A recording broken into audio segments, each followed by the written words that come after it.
And we are recording.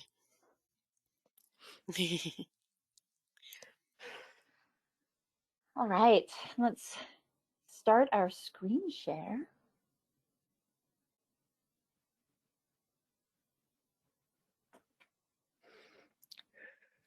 Oh, actually, I'm going to grab a glass of water in our last moment. Good idea.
My assumption is that you'll tell me if you can't see that, right? Wonderful. Oh, shucks. I usually put my watch where I can see it so I know my time. I guess I'm going to ask you to take on another burden, Lori. Will you let me know when we're like 15 minutes from the end? Thank you. Well, actually, yeah, okay. That's just how it's going to go. Good morning, everyone. I'm going to give us just a couple more minutes for people to arrive. As you arrive, I'm going to say a few things. One is, and they're all just like housekeeping. Here's some housekeeping. I invite you to mute yourself as you come in. The session is being recorded, upsides and downsides. Upside is that if you don't want your face to be in the recording, you should probably mute your camera. Downside, or no, that's a downside. Upside is that if you have to leave early, we will make the recording available. It takes us about a week to get it out to folks, maybe sometimes a little more, but it will be available. And eventually we'll just post all the links to rurallibraries.org, the project's website. They'll probably be hosted on STLS's YouTube channel. Hi, welcome everyone. Today's session is being hosted by the Southern Tier Library System. Most of you are of the Southern Tier Library System, but for the few of you who aren't, thought I should let you know who's making all this good happen. All right, I think we'll just get started, right? It's 11 East Coast time, isn't it? Ish, close enough. Good morning, everyone, and welcome. I'm going to take a second to shrink all your initials so I can see. Oh, yeah. Okay, great. Thanks for joining me on today's installment of the Working Toward Wellbeing workshop series. Recordings of the last session will be available soon, and that was about social well-being in general. And we talked about a couple of awareness of community tools during that one. Eli Ganay, the State Librarian of New Mexico, joined us. And today we're talking about belonging, practices, beliefs, and impacts. None of the workshops, like you don't have to watch all of them. They're not necessary to understand what happens in any of the others. But if you want the whole picture, you may want to go back and watch those when they're made available. Today, I'm going to take a moment here for gratitude and acknowledgement. Thank you to the Institute of Museum and Library Services for granting us the money to do this work, although the findings don't necessarily reflect the views and opinions of the IMLS. Thank you to Brian Hildreth and Lori Brown of the Southern Tier Library System and Lauren Moore, who used to be of the Pioneer Library System, for their belief that research is worth investing in and their faith that the benefits of this research could improve conditions at home as well as across the nation. This is long haul work, and not everyone has the fortitude to invest in such a thing. Today we're going to talk about belonging, and so my acknowledgement, which is sometimes a land acknowledgement, is actually today of the pain of persistent colonialism and the gifts of Indigenous resistance and scholarship that we use in our work. And it's important to belonging as well. I work for the Southern Tier Library System, which is in Painted Post, and lived most of my tenure with STLS in Corning, New York. The cultural and political disorientation that I experienced when I moved to Corning with my young family at the time, and my deep sense of disbelonging, was really softened by one particular family, and the family was the Burning family. They opened their house to us, though their longhouse on the Seneca Nation had been denied to them through the property mechanisms of colonialism. They gave us turtle gifts for my child, who at the time we called our red-eared slider. And they helped us remember that whatever dehumanizing or anti-dignity plans the town or the state or the people in your neighborhood may have for you, your dignity is your own. And that through love and sharing our own love, we can regain our souls. So thank you to the Burning family. Many of our key insights into community life were aided by the work of scholar Carnel Choza of the Jemez Pueblo here in New Mexico. We'll talk more about his work later. But I wanted to thank Carnel Choza Dr. Choza for his writing. Belonging, like social well-being, is a many-layered thing. And we're gonna peel back those layers today, and we'll talk about specific practices in context of each of those layers. And I'll ask you some questions, some reflection questions, but also just some direct practice questions today.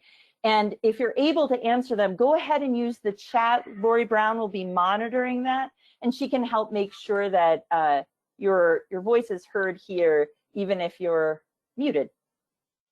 To clarify, belonging is more than social cohesion, right? It's fairly complicated, and you can think about the groups that you belong to yourself and be able to reflect on how it operates for you in your life. For instance, when my family was moving to Corning, friends of ours from other cities said, "Oh, are you going to join a church?" Knowing that we're not Christian, but the notion was probably the only way we would find belonging was if we joined a group like that.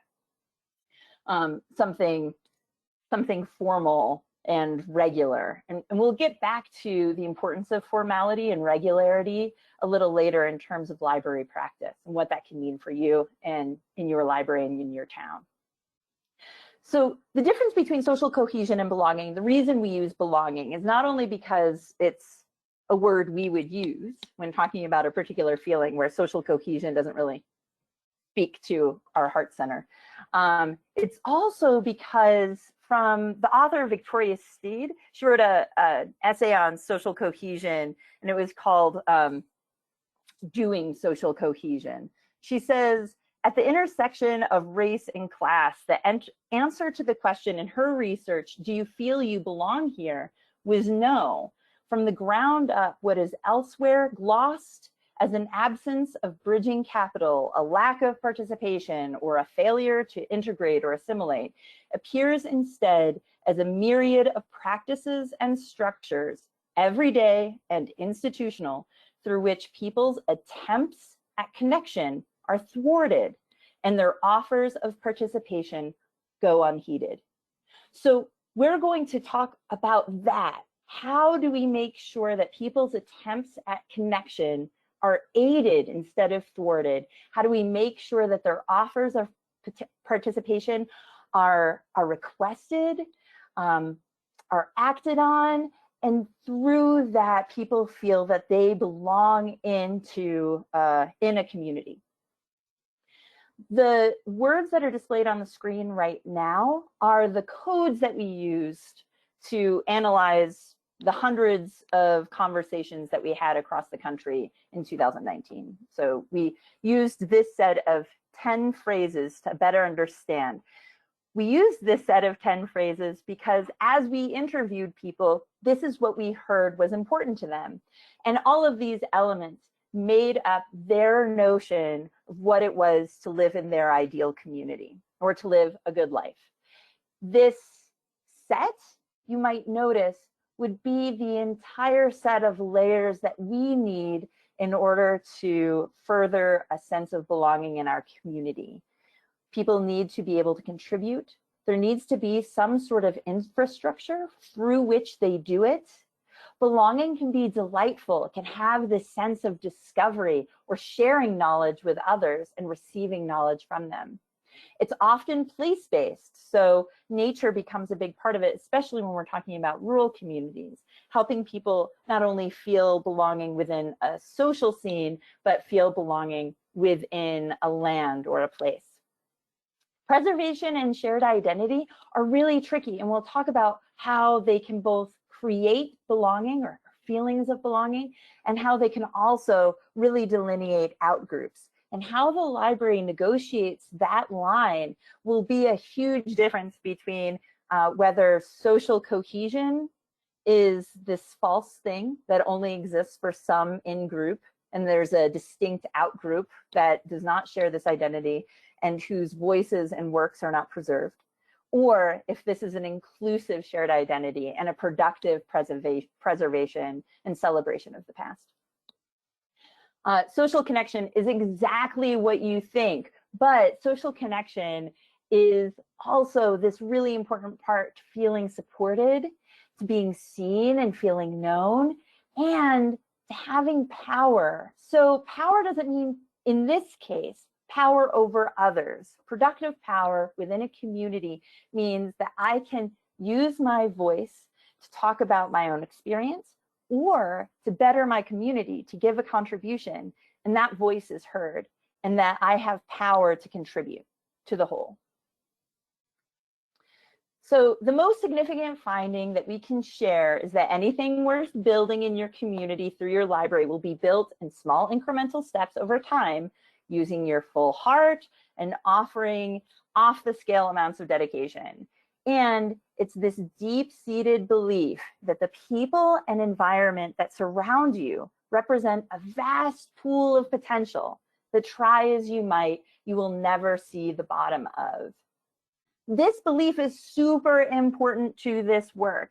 You cannot create that inclusive belonging that we've been talking about today without seeing each individual and the place where you live as full of potential and of sharing. So let's talk about this in practice. People are key to this. So it's not just how many computers you have or what programming you do.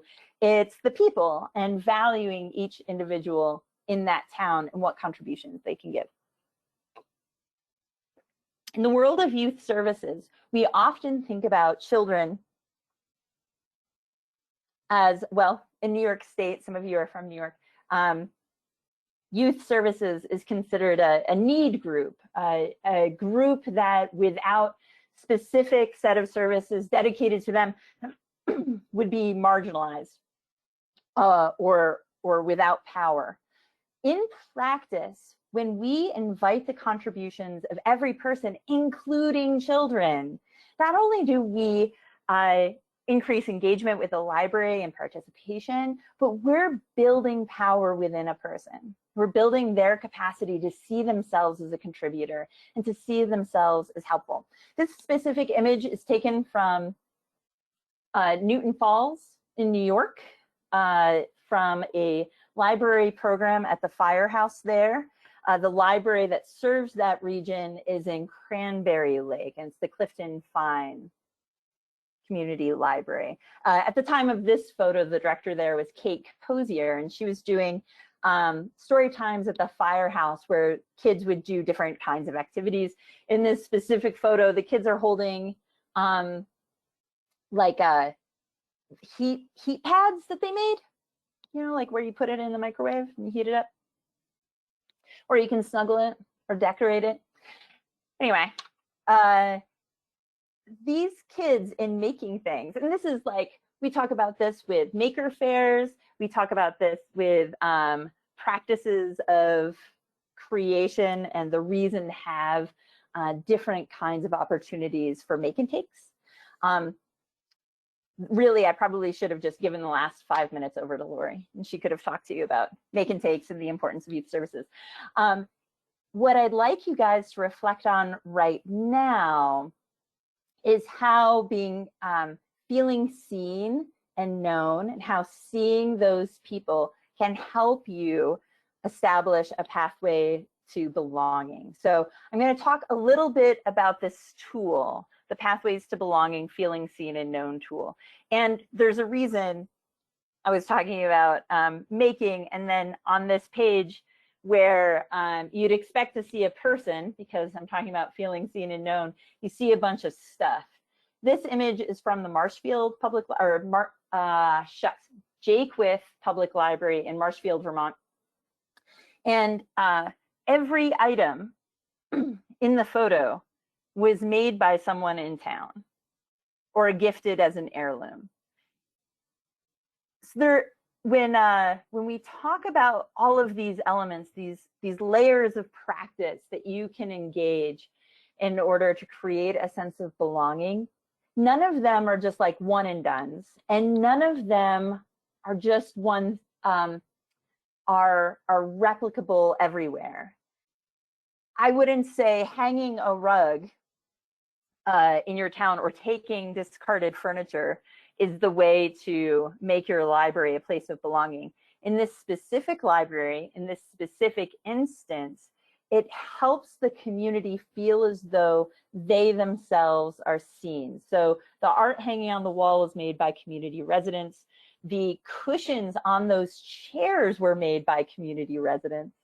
There's a historical display in the deep background that all came from one person's collection, and it's called the Hap Haywood collection. And the chairs are also of this community in this retired schoolhouse.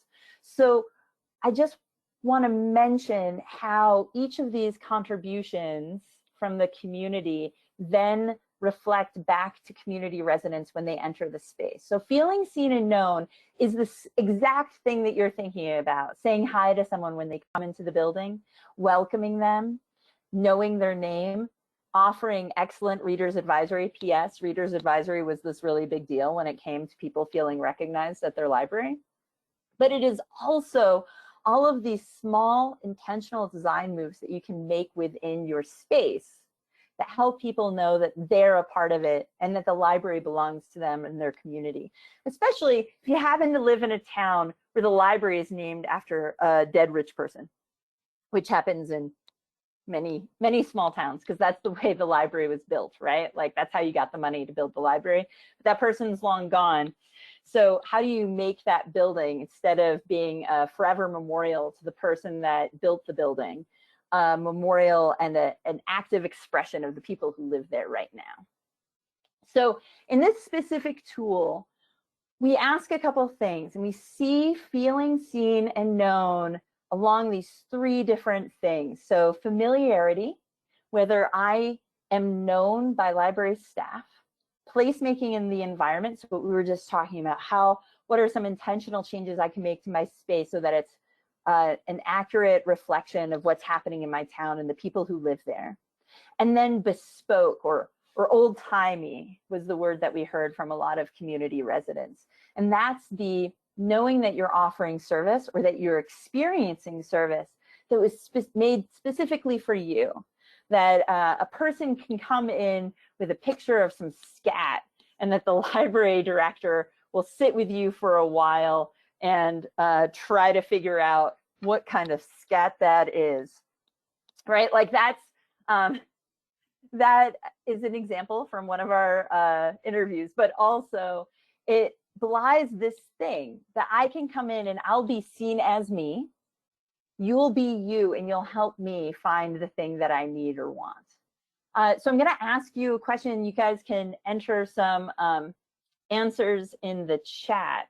They are a couple of reflections, so I'm just going to ask you to think on them and then answer some stuff. So some of the reflections that we ask you to rate are: residents visibly know one another across demographics, so race, income, age, boundaries, by greeting each other with a wave, a salutation by name, or a sidewalk chat. Library staff and volunteers greet people in the library by their name and ask after the person's well-being. If their name is not known, library staff and volunteers introduce themselves to the person. So just like think on those ideas. Are those things happening in the town where you live? Where your library is? Library staff take a genuine interest in the people they speak with and engage with them often enough to anticipate their requests. So what does that mean? It means reader's advisory, of course, right? It means that you are able, if someone breaks their leg and their brother comes in to pick up their books, you know what books you could just pick off the shelf because they're going to be in the hospital for a week and you want them to have some entertainment. It's those kinds of things, more than cookies and cards and flowers for people that are unwell, that where they really get to experience that their library knows them. Yes, I hear you, Lori. Okay, so we do have some responses about greeting people. We have Montour Falls that says, oh, yes, we do that every day. And Carol from Pulteney, it says, oh, we all wave here. The tourists don't get it. We have a quote on one of our, on the website, an audio recording that you can listen to, where someone from Wanakina, New York, is saying, when we first moved here, my son would get really annoyed because they try to play baseball in the road, and every time a car needed to drive by, we'd have to get out of the road and they'd wave to us and we'd have to wave back. So we'd like have to totally stop and take off our mitt and wave to them. And he's like, I just don't get it. I don't want to wave to everybody. But yes, that's the thing though, right? It's the waving that makes it feel like home. And Amy shares also that in their urban library, they're very neighborhood centric. So everyone in the neighborhood knows each other and it feels like a small town. Yes. So our research happened and our interviews happened specifically in isolated rural communities. It is our thinking that neighborhoods operate in much the same way. So maybe not the main branch of New York Public, but your neighborhood branch will operate in much the same way as, well, as Eric Kleinenberg calls social infrastructure. So it will be the hub to the spoke in those neighborhoods and be able to pull people together and to greet them. All right, so here's my last reflection question. How will people in your community with different cultural practices feel their humanity is acknowledged and respected by you? So as we mentioned, a tricky part about belonging is that where there is an in-group, there is likely an out-group.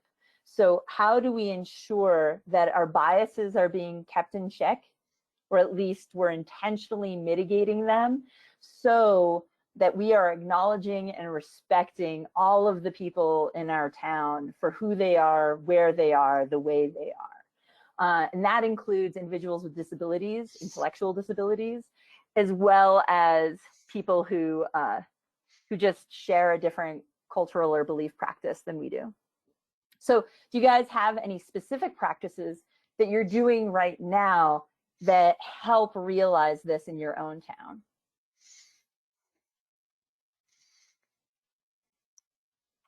So while others type, I will say Madison has We Greet Patron as a neighborhood library in a low-income urban area. Yes, we feel like a community in the library. People come together here. But names hold a different power here related to authority issues in predominantly Black community. We don't push names. People will share them when they are comfortable. Yes. I once had a really interesting exchange with someone because they had started working at a library from a car lot, a used car lot.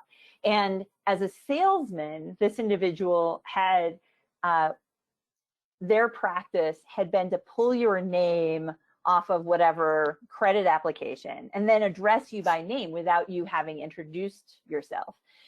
In a library, this individual had done that by pulling a patron's record when they checked out a book and saying, Lori, great to see you, enjoy those books.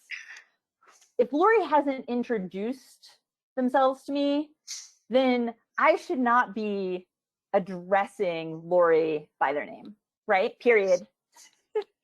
Period, end of story. It is definitely an introduction thing. If you introduce yourself to someone in even the most rural and small town, some people live in rural communities because they have a strong feeling about privacy and freedom and the interconnection between those two things. So you can acknowledge someone's humanity without necessarily knowing their name. And they'll, yes, as Madison said, share when they're able or want to, maybe never. All right. You guys can feel free to answer those practice questions as they come to you over the course of the session, or where none exists, maybe also reflect on that for practice in the future. All right, placemaking. Place and belonging is this super big deal. So we talked a little bit about designing a space so that it reflects the community that actively lives in the place. This particular image is of the Culture House in Helvisia, West Virginia, which is a special case where the community owns this building. It's cooperatively owned. It has an inn on the second story. The first story is a convenience store kind of thing, but also the post office, also like the grab and go, also a museum of masks from Fastnacht celebrations of years past. So like a sort of like a Fastnacht is sort of like a Lent celebration for Swiss people. There's a lot of masks involved. So this place literally belongs to people. And while I'm a big proponent of cooperative and collective ownership of property, this is not something that you yourself or you, the library, or this representative of the library is going to turn around and do, right?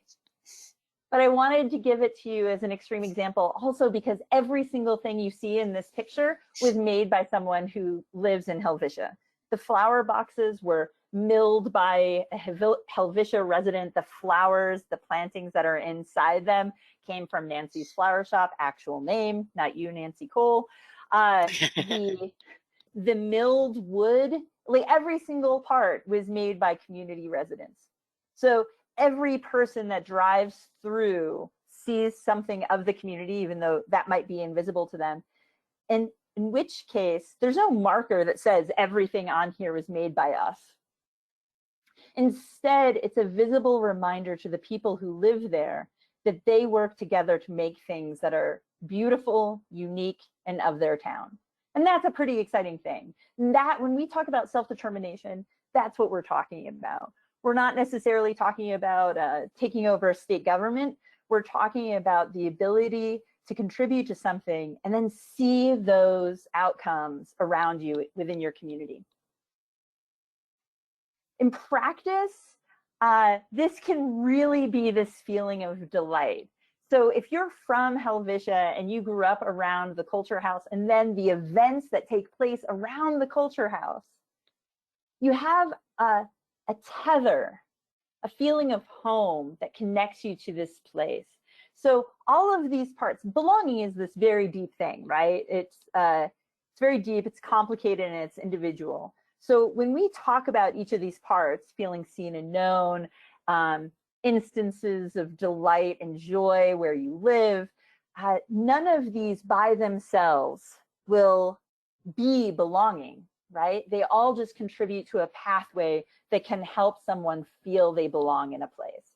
So delight is this really big deal in terms of creating a sense of home in a place and making a connection, especially many of you will have youth in your town, and a common conversation in towns of all sizes is, how do we get that bright kid to come back and to contribute to our town in the future, right? How do we get our youth back here after they go away, maybe to college or to try a job opportunity elsewhere? How do we get them to come back and build back or contribute to our town? Delight is this really big deal. So the kid in the bounce house, that's from a library program in Elk River, Idaho. Super rural community, very isolated, an hour from the nearest ER or grocery store. But in this town,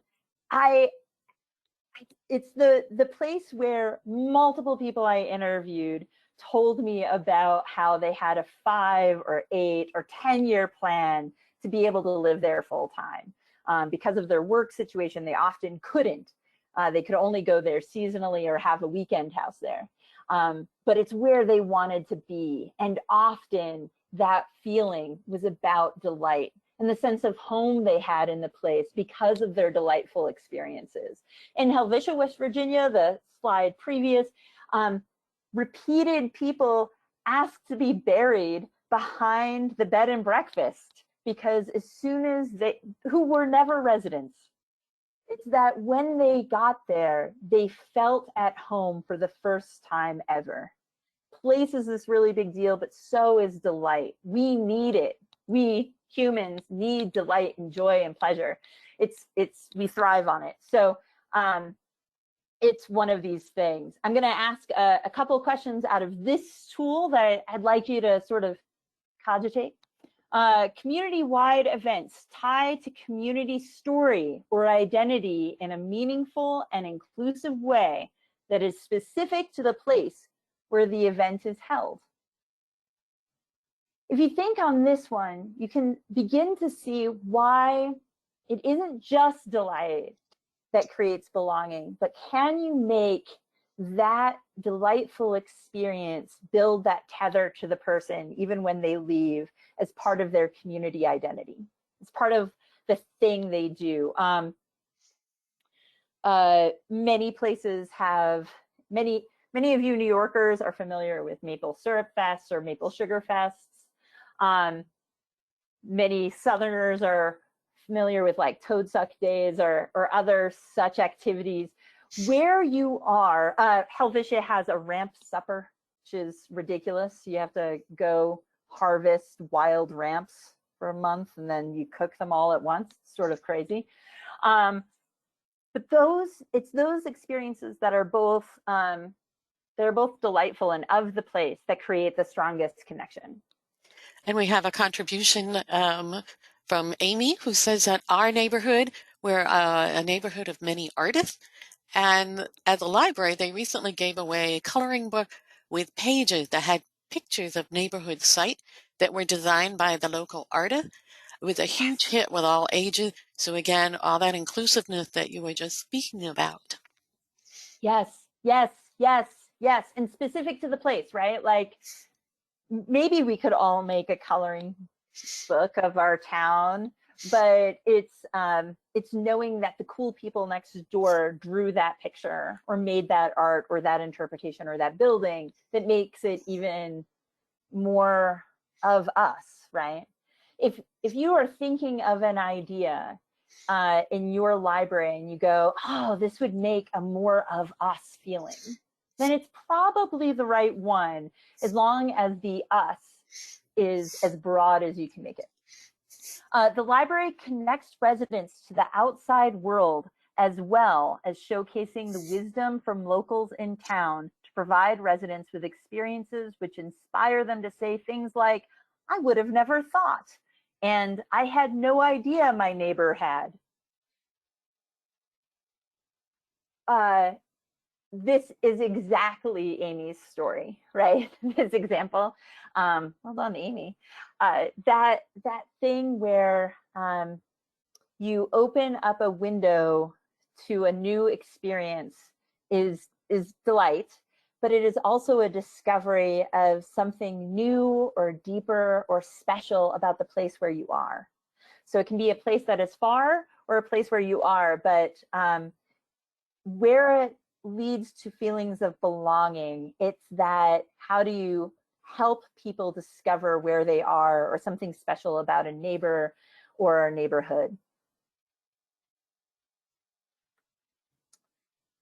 So we also talked about how in creating belonging, it's seeing people as and the place where you are as this pool of potential.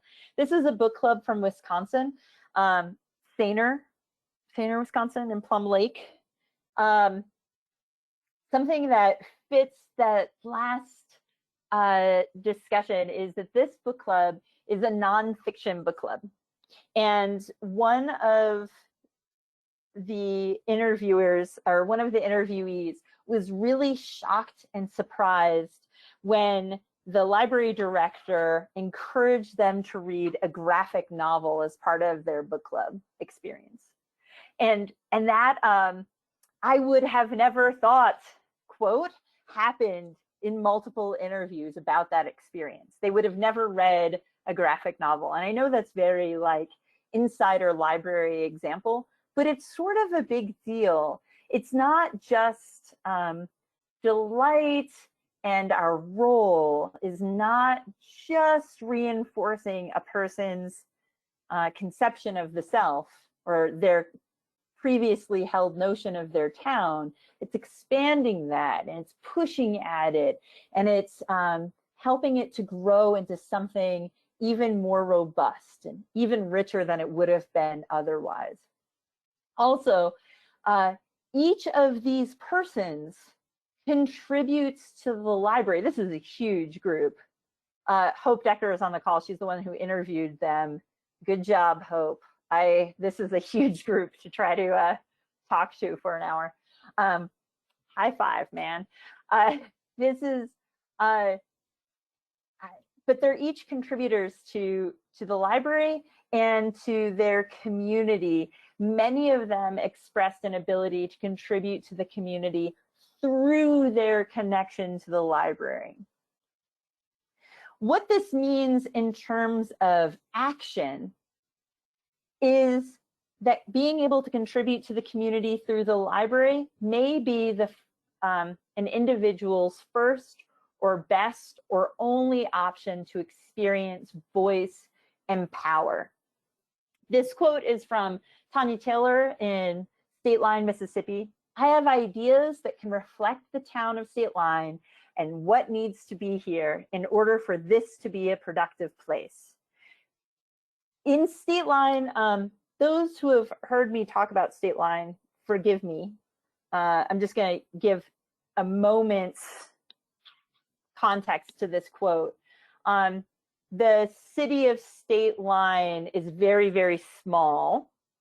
It's like a 2 mile by 2 mile radius square. And the library in that town or that city provides service to a much larger geographic area. You guys are probably, for New Yorkers, this would be the difference between a village and a town. Depending on where you live, a hamlet in a town. But only residents of the city can run for political office. So Tanya would love to run for political office, but doesn't live within the city limits. So while she is the receiver of city services, she can't do anything to control how those city services are designed or how the money's spent. And that can be a really disempowering feeling for residents. There's not really a direct action the library can take here, but what the library can do is help residents find their way to leverage their own power. I'm also going to note about this tool that when it was in testing, the comments that we often heard from people were, are we allowed to build political voice?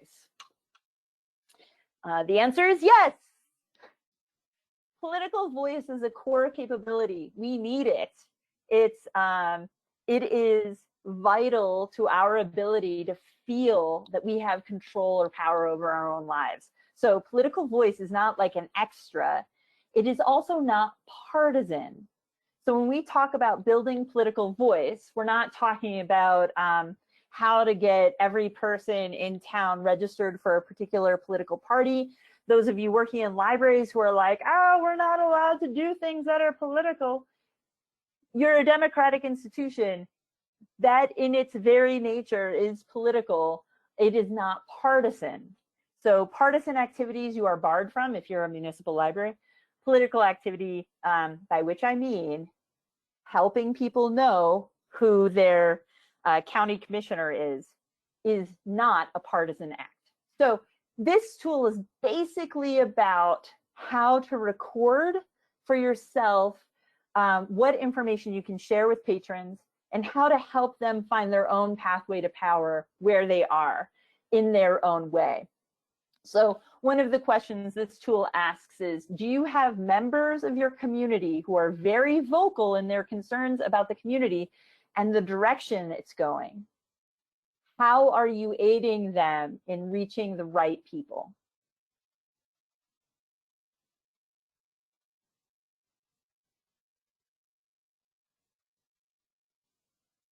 If you guys have ideas about that, pop them in the chat.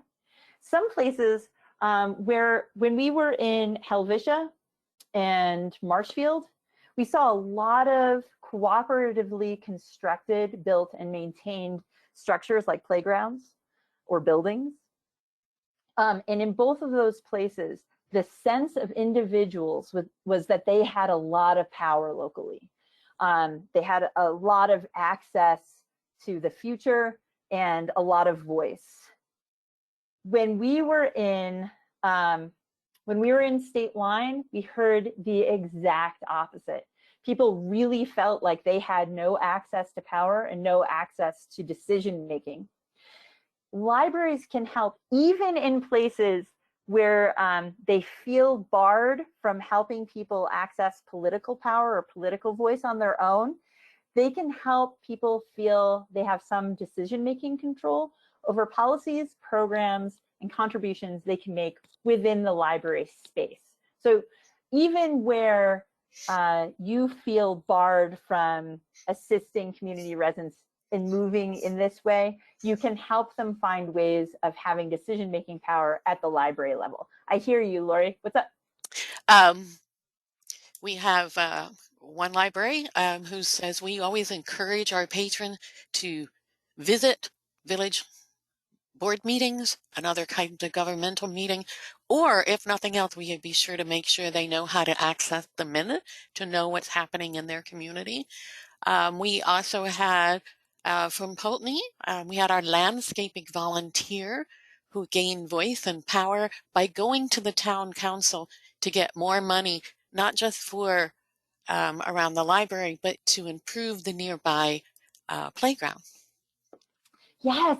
So I should tell you, this core capability of voice and decision-making power in the town, it's more than just a person getting to vote. The outcomes are really huge, where people feel they belong to a community and that the community belongs to them.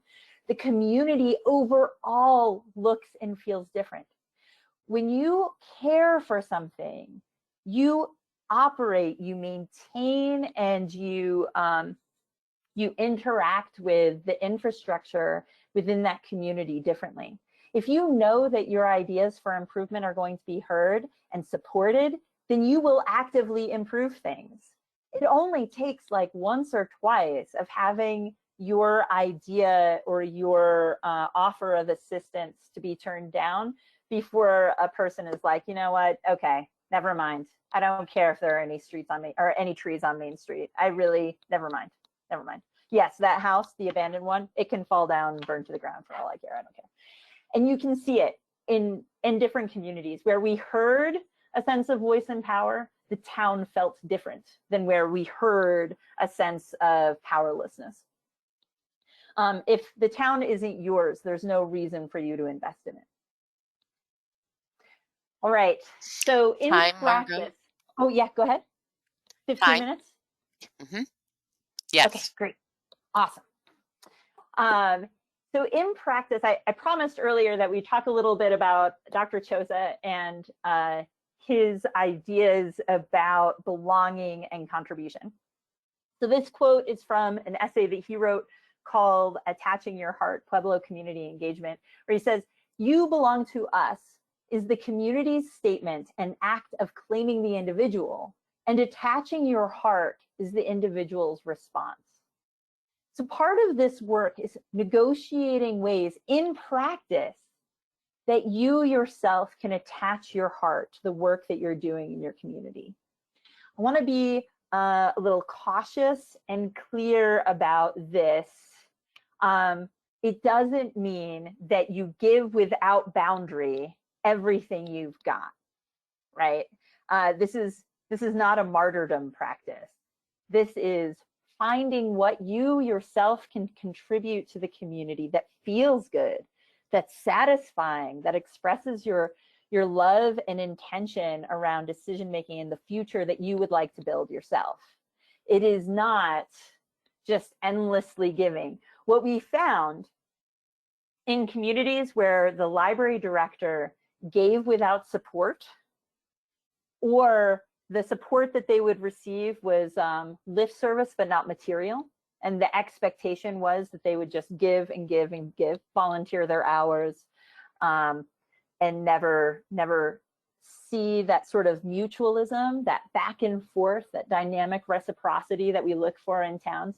There was a high instance of burnout in those towns, right? Because the person feels, the library directors in those instances felt completely isolated in their work. They weren't part of the weave of a community culture of give and take and support and contribution and belonging.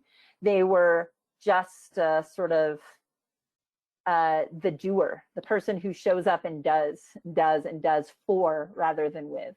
So this idea of attaching your heart is nuanced. It isn't just give.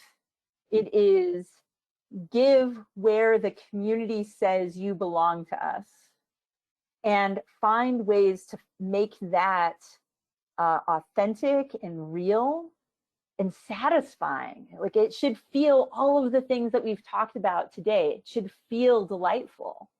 If it's not, then there's something amiss that needs to be repaired. We have another tool called the Pathways to Belonging Contribution tool. This notion, the specific language, belonging, contribution, and their relationship came from that essay, Attaching Your Heart. Before we read that, we had heard it over the summer that we were interviewing, and we kept like talking around it. We were like, well, so like, what is it that like makes a person feel at home, or like they feel attached to this place? We just like couldn't quite figure out what was happening until Dr. Choza gave us that gift of language, and then it unlocked the entire network of pathways that we now understand and can hear in the interview. So if you yourself would like to listen to the interviews, or even just read the quotes that are tagged with the word contribution, you can go to our website, go to the interview database and filter just for contribution, and you can read what we're talking about. Thanks, Hope. You can read like what we mean when we say contribution and why we think these quotes demonstrate that notion, the interplay between contribution and feelings of belonging. In this particular tool, we assess how libraries can facilitate contribution, and we ask you to reflect on whether or not that's already happening anywhere else in your town. Is there an organization that is already successfully soliciting or eliciting contribution from people, that is building that reciprocity, that network of mutualism where people feel as though they give and they take, that they feel empowered in that system? It's not like they only give of themselves, but as the director of the Pueblo de Abiquiu Library, Isabel, has said, in the act of giving, there is joy. And so our lives are filled with joy because we are part of this giving and in this giving and this receiving. So here are a couple of ideas to think on when assessing whether or not your community is already in this contribution mix. Community members have the option to join committees, plan events, or help out events. Involvement can include newcomers and long-timers across demographic divisions. So something like everyone does something is said here. You hear what I mean when I meet with boards for public libraries. One of the major complaints is there's low civic engagement. Volunteerism has gone by the wayside. No one wants to be on our board. The same 5 people do everything. That sounds like sometimes when I hear it, what I'm hearing is a group of people who are like, and no one cares about our town except for us. That means that your town and you and the library have to do some work of building those networks of support and contribution and finding ways for people to contribute in their own way. So this image is Willie, I've forgotten his last name, of Helvisia, and he's showing people how to chisel at a library program that was just a knowledge share for community members. This particular town has a high tourist traffic. It's a tourist industry town. And so the library decided to just do a program that was for Helvetians, where they got to do a knowledge share. This is contribution. This is sharing of himself in the specific way he wanted to share. That's something unique to him. And that's really important. So if you're on a volunteer committee or you're on a board and you want to know why no one ever shows up to board meetings and why people are disinvested, it may be because the people who make decisions in your town have specific notions about what volunteering looks like and what contribution is. Helping people find their own way to participate and to contribute will make your community more rich, it will make it more alive, and it will make the work of community institutions like libraries more sustainable. Another reflection question that we have in this one is the idea that people who move to town don't feel like they're new for long because they come to and are invited to contribute to community events. So not only do they come to the ice cream social, they're asked to serve at the ice cream social or to set up their own table where they sell candles or whatever it is they want. Teach kids how to make pot holders, stamp bags, whatever. Just that they get to contribute out of their own minds and hearts. So, oh, I left Eli's name on the question slide. Sorry, guys, that was a oopsies. I'm going to open it up for questions. I know that we don't have a whole lot of time left, and I know that we've been sort of talking about practice ideas over the course of the hour, but do any of you have any questions or ideas that you want to talk about?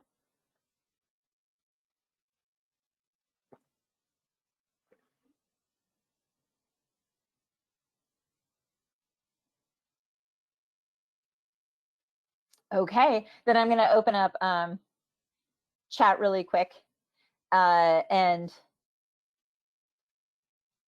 talk about. Margot, Nancy, I think, was talking and her mic was muted. Do you have something to say, Nancy? Oh, I just go ahead. wanted to, well, now it's left to me, of course. I've got to double up on my Prevagen here. Oh, and it was so good. I'm sorry. I'll shut up and perhaps it shall return. Oh, Okay. no, it did return. Wait, do give me the name of the website that has the list of contributions again. Oh, yes. Okay. It's shucks. It's our web address, rurallibraries.org. Okay. And then it's a backslash and it's field-data. Is that, am I telling the truth, Hope, wherever you are? Yeah. Nancy, if you open the chat, Hope Decker has been adding website addresses throughout the chat, and I see her fingers moving, so I'm assuming she just typed that address in there for you. All right. Thank you. I'm searching for my little chat button here. So the chat window is like a little cartoon balloon up in the upper right corner. Right, where it says 13. Voila. Okay. Thank you, Hope. The tool is here. Is that what your HTTP? Okay. Is that it? Yes. All of the different tools are linked in the chat. But if you go to rurallibraries.org and you go to the top toolbar, you'll see a section that says toolkits. Okay. And just click on that and you can explore around and find all kinds of tools. All right. Thank you, Hope. It's true. So you can find all kinds of tools, but you can also find in there, actually, I'm gonna do that right now. Delete tool. Okay. Let me quick share what I'm talking about. So we have ourselves some really wonderful contributors to our project, but they include volunteers who have spent the time anonymizing all of the audio from all of our interviews. So you can listen to full interviews if you want, but the interview quotes, so here's our website. You'll notice this where it says interview quotes. If you open this bad boy up, you'll see coded field data. What this means, it can be, we are learning how some of our language creates barriers to understanding. So we'll get there, folks.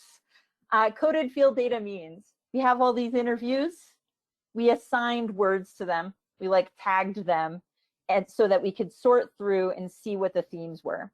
In this particular case, that list of 10 words or 10 phrases that I shared at the beginning of our workshop is here under code.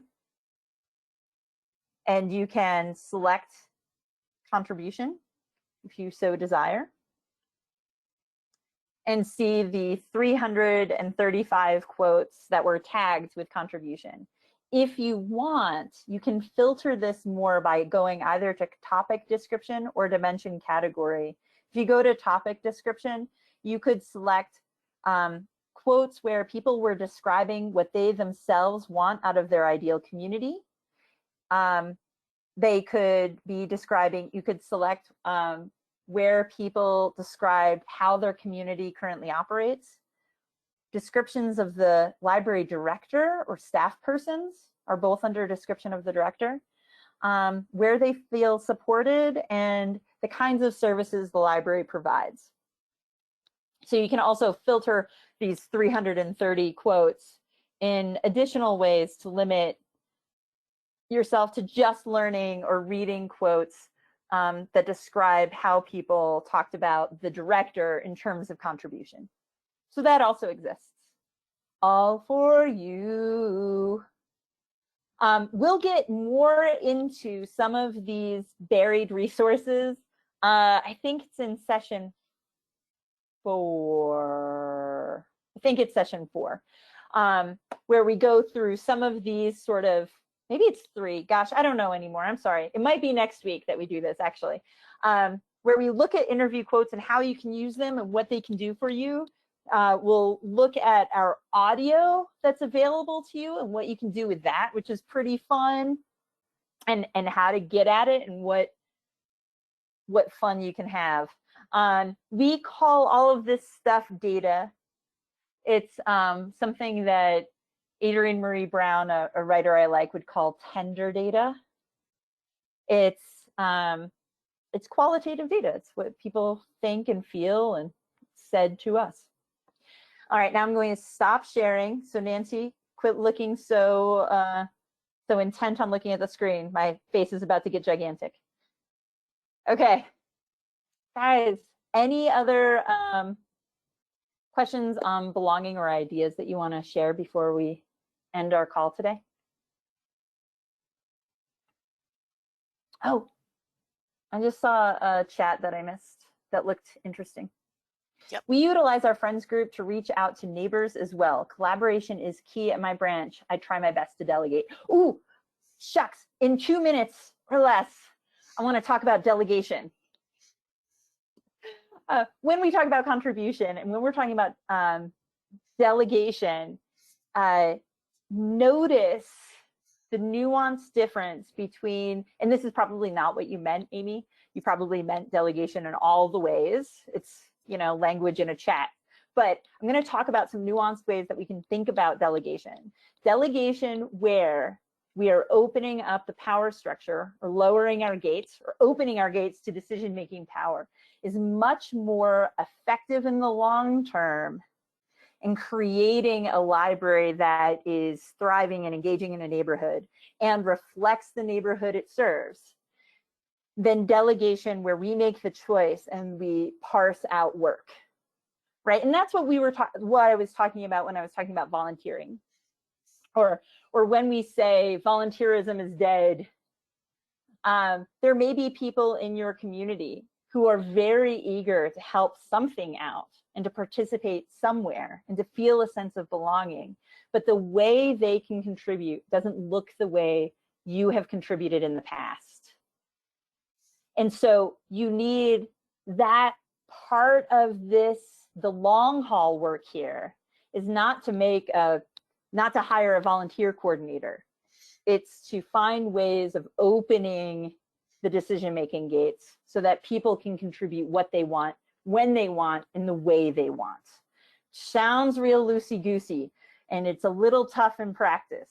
By a little, I mean super tough, especially if you've got a giant board or a wicked controlling friends group or just a practice of closed system thinking. But where it happens, where we've seen it happen, it is just the thinking best ever. So we have go for it. Other people who have added that they are encouraging their library assistant to take on programming detail because they live in the community and have a different kind of pulse feeling about what's happening in the community.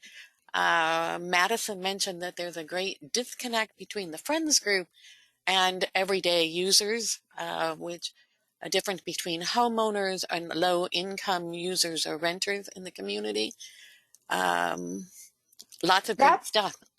Yeah, Madison, that schism is really common in communities of all sizes. Many of the rural communities that we visited, people were living there in part because it was the cheapest place to live. It's like the only place that they could afford to rent a place, and they worked elsewhere. And there was this real notion by long-term residents that these people are just using our town. Right? They come here, they sleep, they leave. It makes, like, if you don't ever see them, right, then they're just using it for sleep. There are ways over time that we can build those connections, but it does mean that we have to see us as us, not us and them. All right, you guys. If you don't mind, Margot, I'd like to share this is Angela from Aztec. I don't know if you guys can hear me or not, but this library was built by the community. We had a friends group that got together and we used the alien as the guide for fundraisers to build this library. Then they started putting on how they got the funds. They started having symposiums. It was the community people that got together and raised those funds to help build this brand new building that we're in. We were in a little 900 square foot building, and now we're in a 9,300 square foot building.